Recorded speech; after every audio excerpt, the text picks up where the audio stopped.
Titre ya leo ndugu mpendwa, tutoke katika usingizi. Tulamuke katika usingizi. Tumelala sana, yametosha. Tumelala sana katika wokovu, tumechoka ndugu mpendwa. Inatubidi tulamuke. Lamuka katika usingizi. Kipindi utakapoamka katika usingizi ndugu mpendwa, utajua mbinu ya shetani kwa Mkristo. Utajua gisi ya kutembea, gisi inavyompasa Mkristo kutembea. Utajua mwenendo ya wewe kutembelea ili upate kumuona Bwana. Mungu atusaidie sana. Nenda kusoma kitabu cha Waroma sura 13 mstari wa 11 mpaka 14, nasema na hii tukijua wakati ya kwamba sasa ni saa ya kuamka katika usingizi. Kwa maana sasa wokovu wetu ni karibu kuliko wakati tulipoamini. Mungu atusaidie sana. Wanatuambia kusema ni saa ya kuamka kutoka katika usingizi, kwa sababu wokovu wetu ni karibu kuliko gisi tulivyoamini. Ndugu mpendwa, kipindi tunavyokwenda nacho ni kipindi wokovu inaanza kwenda kwa kasi. Dunia inaanza kwenda mbio ndugu mpendwa, kwa sababu shetani hawezi furahikiwa wewe uende urithi ufalme wa mbingu. Shetani alikuwa mbinguni, anajua mbingu gisi ilivyo, anajua gisi utamu wa Mungu gisi ulivyo. Shetani anajua, na ndio maana anakuzubaisha ndugu mpendwa usipate nafasi ya kumtafuta Mungu, na ndio maana anakuzubaisha wewe usipate nafasi ya kumupa Yesu maisha yako. Mungu atusaidie sana ndugu mpendwa. Ni kipindi ya kutoka katika usingizi. Tuamke katika usingizi ili tutembee pamoja na Yesu Kristo. Mungu atusaidie sana. Biblia yangu inaniambia kusema kinachozaliwa kwa mwili ni mwili, na kilichozaliwa kwa roho ni roho. Kumbe ndugu mpendwa, inatubidi tujitahidi tuzaliwe katika roho, tutembee katika roho, tusitembee katika mwili. Ndugu mpendwa, tukitembea katika mwili hatutafanyikiwa katika wokovu. Biblia yangu inaniambia kusema roho ni tayari lakini mwili ni dhaifu.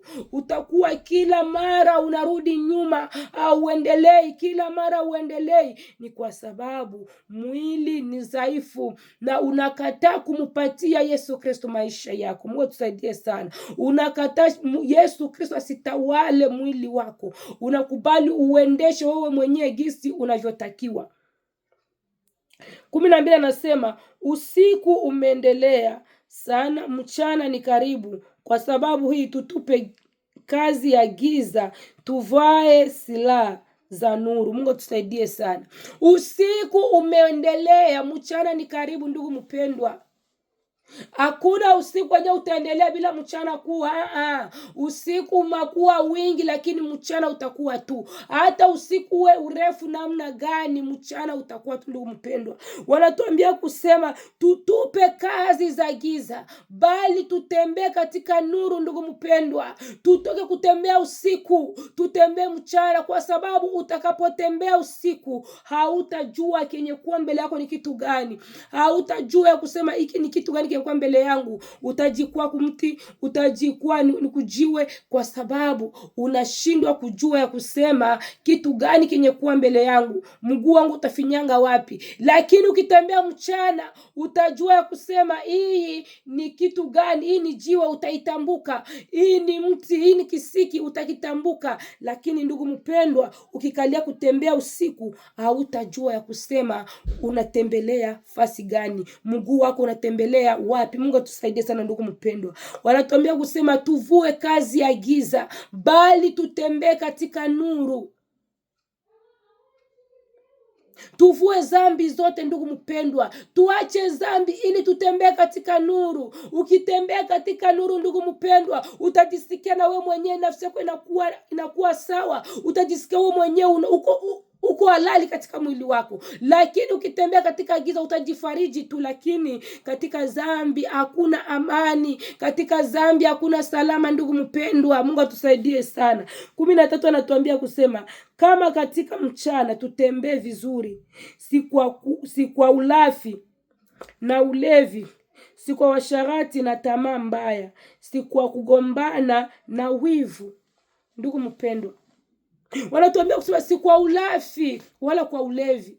Utakapomwambia mtu asema ulevi ni dhambi, anakuambia asema wewe ndio ulianzishaka na ni pombe. Yesu Kristo ndio alianzisha mvinyo. Anakuambia wewe ndio ulifanya hivi, anajifariji katika dhambi. Dhambi hakuna kujifariji, hapana. Dhambi hawajifariji yake katika dhambi. Kubali kusema hii ni dhambi. Mungu atusaidie sana. Wanatuambia usema katika tamaa. Wanatuambia sema si kwa washarati na tamaa mbaya. Unafanya washarati, unasema ya kusema hapana, ujana maji ya moto, ujana maji ya moto. Ndugu mpendwa, maji ya moto itakutokota. Maji ya moto itakukula. Ni kipindi kia wewe ujana wako mpatie Yesu Kristo. Unaona msichana kule anaimba, unaona mvulana anaimba, huku wako pamoja ndani ya kanisa, huku wanajikula ndani ya kanisa, huku wanajikula mitaani, huku wanajifanya hivi. Wanakuambia ujana maji ya moto. Kwa nini ndugu mpendwa ukusubiria mbele, uache mbele, umalize ujana wako njoo uingie katika Ukristo? Washarati ni dhambi. Na tamaa ya mwili, wanatuambia na tamaa ya mwili. Kuna watu wanasumbuka na tamaa. Kuna watu tamaa inawasumbua mili yao ndugu mpendwa. Tamaa inasumbua iwache halali mili yao ndugu mpendwa. Wanashindwa kujivumilia. Mili na mwentimide kila siku. Uniuzie miki, unifanizie miki, twende uzini, twende uibe, twende ufanye hiki, uende mtukane ule, uende upige ule. Mwili ana mwentimide yeye, na yeye anafuata mwili, anashindwa kufuata roho. Mungu atusaidie sana. Shetani yuko pale kwa sababu ya kuangusha imani ya watu. Mungu atusaidie sana. Mungu atupatie maarifa kutoka mbingu. Wanatuambia 14 anatuambia kusema 13 ile anatuambia kusema si kwa kugombana. Ndugu mpendwa, kuna watu hata hautasema ila wanakuchokoza tu juu useme. Wanakuya na maneno yao na vituko kule, wanaona wanafanya mambo yote kule, haujibu, lakini watafanya tu kwa sababu uwajibu. Si kwa kugombana. Neno la Mungu wote wagombani, hapana. Neno la Mungu ni masikilizano. Ubiria dhambi kunaisha amesikia. Kama amesikia ile ndio itamhukumu. Sio wewe uanze kumdharau, sio wewe uanze kumtukana, uanze kumchambula, mpigane. Mtapigania juu ya nini? Haina wewe ulimkufia juu ya dhambi zake, hapana. Haina wewe ulikufa kwa ajili yake, hapana. Wewe ni mjumbe kumpelekea tu ujumbe. Wenye Mungu anakupaishia, mpelekee kunaisha. Ukishampelekea ndugu mpendwa, yeye mwenyewe sasa kule atafakari. Akikataa yeye mwenyewe, akitika yeye mwenyewe. Ila hukumu unamwandaa yeye mwenyewe, kwa sababu anatuambia kila mtu atavuna sawa sawa na matendo anayoifanya. Lakini wokovu wa leo inakuwa ni mapambano, ni magomvi. Mungu atusaidie sana. Hapana, tulia. Ukishatulia na Mungu ataangalia kusema na kutuma kusema uende fasi fulani, umwambie mtu fulani uende ufanye hivi. Mungu atusaidie sana ndugu mpendwa. Si kwa magombano, hapana. Ukitembea katika nuru, si kwa magombano. Wanatuambia kusema si kwa wivu. Wivu unaikala ndani ya watu sana. Mungu atusaidie sana. Akiona mwenzake anaendelea katika kiroho, anasema bongo ule muongo mkubwa, atafanya miujiza gani ule muongo mkubwa ule, bongo ule. Anasikia wivu, yeye kumupatia motivation, yeye kumupatia morale ya kusema hapana, endelea, jikaze, jipe moyo. Hakuna, anaanza kumvunja mwenzake. Anaweza kumvunja mwenzake.